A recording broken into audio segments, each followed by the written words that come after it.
লামিয়ার মরদেহ গ্রামের বাড়ি পটুয়াখালীতে নেওয়া হচ্ছে। সেখানে বাদ মাগরিব তার জানাজা হওয়ার কথা রয়েছে। পরে তাকে পারিবারিক কবরস্থানে সমাহিত করা হবে বলে জানিয়েছে তার পরিবার। সেখানে আছেন আমাদের সহকর্মী আহসানুল কবির রিপন। সরাসরি আমরা তার সাথে যুক্ত হচ্ছি। রিপন, লামিয়ার মরদেহ কখন পৌঁছেছে এবং তার পরিবারের কারোর সাথে কি আপনার কথা হয়েছে কিনা, কি বলছেন বিস্তারিত যদি বলেন।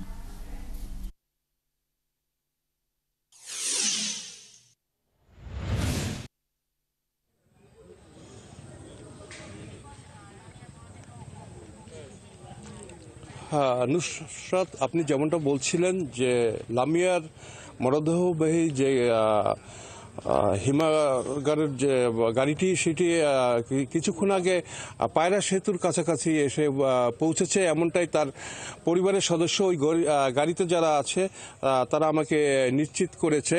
আর আমি এখন যেখানে দাঁড়িয়ে আছি, এই যে পাঙ্গাসিয়া বালিকা মাধ্যমিক বিদ্যালয়, এই মাঠেই কিছুক্ষণ পরে লামিয়ার নামাজে জানাজা অনুষ্ঠিত হবে। আপনাকে আর একটু জ্ঞাতার্থে দিচ্ছি যে এই জানাজায় আমরা বিএনপি পরিবারের যে প্রধান উপদেষ্টা এবং বিএনপির সিনিয়র যুগ্ম মহাসচিব রুহুল কবির রিজভী এবং এই সংগঠনের আহ্বায়ক আতিকুর রহমান রুমন, সদস্য সচিব মকসুদুল মোমিন মিঠুন, এছাড়াও গণ অধিকার পরিষদের একজন কেন্দ্রীয় নেতা শহীদুল ইসলাম ফাহিম, এরা এই জানাজায় উপস্থিত থাকবেন বলে আমরা নিশ্চিত হয়েছি।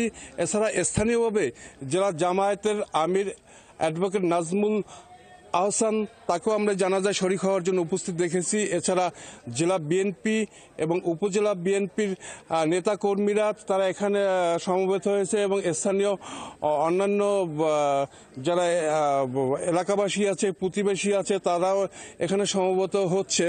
তো আরেকটু কথা নাদি আপনাকে জানিয়ে রাখছি যে দুমকি থানা পুলিশ যে কথাটা বলেছে যে আজকে সারাদিন যে একটা রিউমার ছিল যে দুই আসামির জামিন হয়েছে, আসলে তথ্যটা একেবারে শতভাগ নিশ্চিত। এটা আপনিও অবগত হয়েছেন তার বক্তব্যের মাধ্যমে এবং এই বিভ্রান্তির জন্য স্থানীয় লোকেরাও ক্ষোভ প্রকাশ করেছেন। আরেকটি বিষয় আসছে, যেহেতু দুজনকে সুনির্দিষ্ট আসামি করে মামলা দেওয়া হয়েছে এবং তাদের জবানবন্দি নেওয়া হয়েছে, এর বাইরেও অজ্ঞাত কারণে একটি নাম বাদ পড়েছে, এমনটাই এখানে ভেসে বেড়াচ্ছে।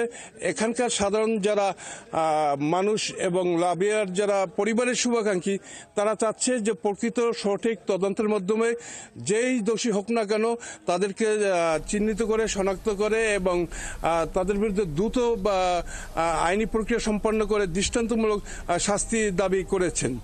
এই ছিল আমার কাছে নাদিয়া সর্বশেষ খবর।